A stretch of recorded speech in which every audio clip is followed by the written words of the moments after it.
Okay, welcome to the next video in the systems programming video series. And we're finishing up chapter 3 of the textbook, but honestly, it mostly contains just more advanced GDB stuff and even some things that we really couldn't reasonably talk about, like debugging assembly code. We haven't discussed assembly code at all, likewise with multi-threading. So I think I'm going to just sort of treat the rest of this, even the advanced features. The only one I really want to even make any use of right now is this fact that you can make from right within GDB. So you can so without having to like leave GDB, recompile, and then get back into GDB, you could just do it with the make command inside of GDB. Super useful. Nice time-saving device. It can mess up your line numbering when you have breakpoints, so you might have to delete. I don't know about disable, but I would just delete all the breakpoints and reassign them. But anyway, so I don't think I want to talk about much more than that with advanced features of GDB. I don't know that I'm going to use any of the other advanced features. So that's it for the textbook. And so let's get into the assignments.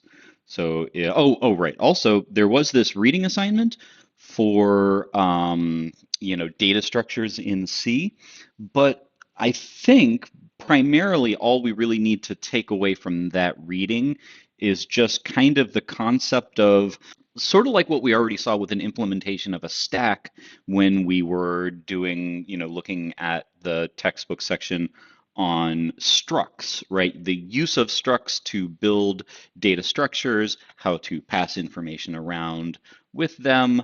I think that's all that really matters here. I mean, we might make linked list, we might make trees, and so we'll need to know about that stuff. But like, I don't know that we really need to like dig deeply into two different chapters of this textbook. I think what we need from this, I think, right? I mean, we'll see, we'll get into the assignments and see if we need more than that, but I think that's kind of all we need.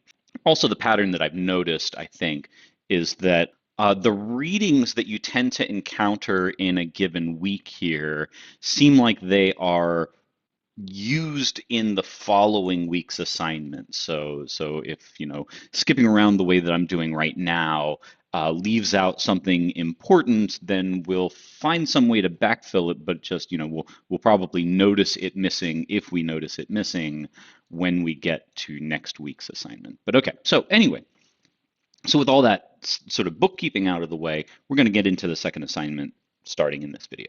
So we're going to start with this repeat.c, and so we're in assignment 2, pointing the directory into assignment 2, and these files, including this words.txt file, were already distributed with the assignment. We open up repeat C. As usual, I have already implemented my own first version of this, but in this video, as I sometimes, as I ought to do, I suppose, I could go ahead and just show my implementation. I think frequently I change my mind on the second go round. I realize things I didn't think of the first time. But in any case, if it's of any value, I'll go ahead and just show the solution that I came up with the first time. This is a fairly small and simple exercise, but there it is. And we are going to now, in the rest of this video, re-implement it, talking out the logic. So it's going to have an int main function as they all do, and ultimately it's going to return 0. But what is the rest that is supposed to happen? It asks the user for a string, so when we get into the program, when we run the program, it says enter a word and we get user input. Then it's going to ask for a count, and then it's going to repeat that string by the number of times it says for the count. Sounds pretty straightforward. Are there any conditions? Hence, your program can assume that the user enters words that are smaller than 32 characters. Right, and worth seeing that if you ask for an extremely high count, so big that you might be exceeding the amount of memory that a standard C program is permitted to consume, then you want to, right, you're probably going to encounter a malloc issue, and you want to give a message that the malloc failed, basically.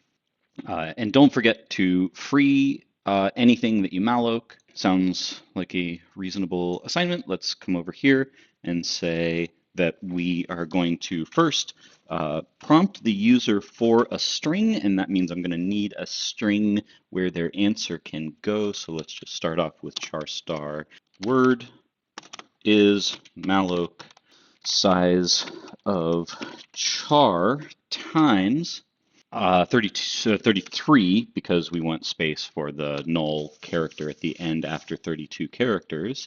Then print a message, then grab the input. Okay, so we have grabbed the word from the user. Next, let's grab a count. So I'd like an integer count.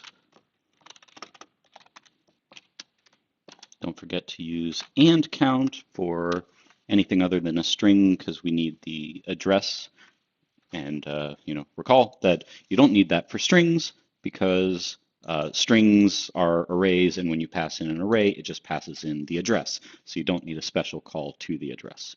So now we have that. Now we need to create a string from the current information, and so I need to malloc yet another location in memory. So maybe char star, I'm going to call it out, and I want to allocate size of a char times 32 times count plus 1, right? So that would be 32 characters repeated count many times, and then a plus 1 for the null terminator at the end.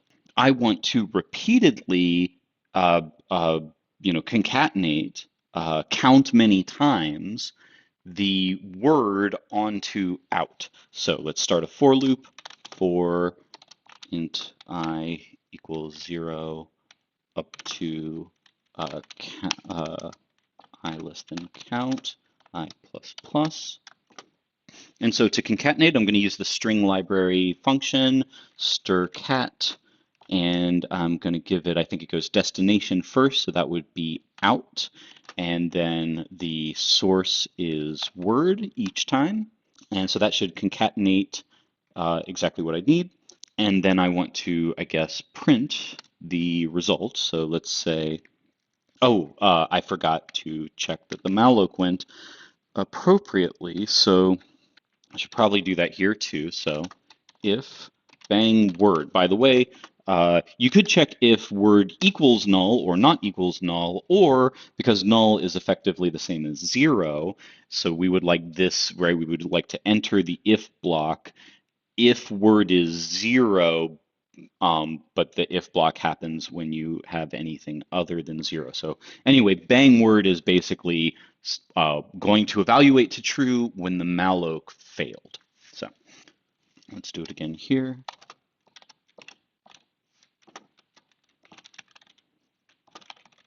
Okay, so we have now defensively checked against a failed malloc, although I guess, well, they said a different error message, but this is fine, I think. Okay.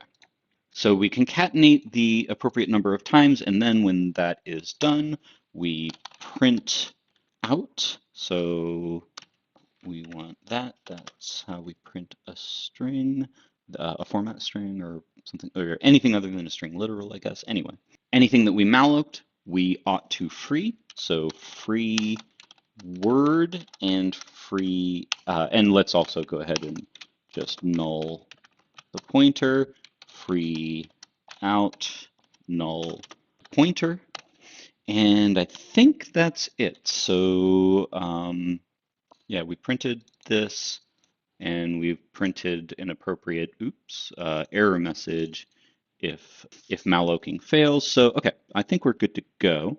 So let's come down here. Let's see if that works anyway. So make what is this? Repeat. Make repeat. There we go. I don't know what happened there, but okay. So let's run repeat. Enter a word, ha. Let's enter a count, 3. thing happens, which makes it seem like perhaps out maybe did not get filled in the way that I intended. Oh, I didn't return 0. That might be it. No, that's not it. Where's the, oh, where did, oh, there, yeah, I did return 0. I just forgot where I was putting it. Okay, let's try this. Nice, that seems, yeah, that is the correct result. I guess we could test it out again with so many count that malloc failed. Okay, good. That seems like the correct behavior. So end of this part of the assignment.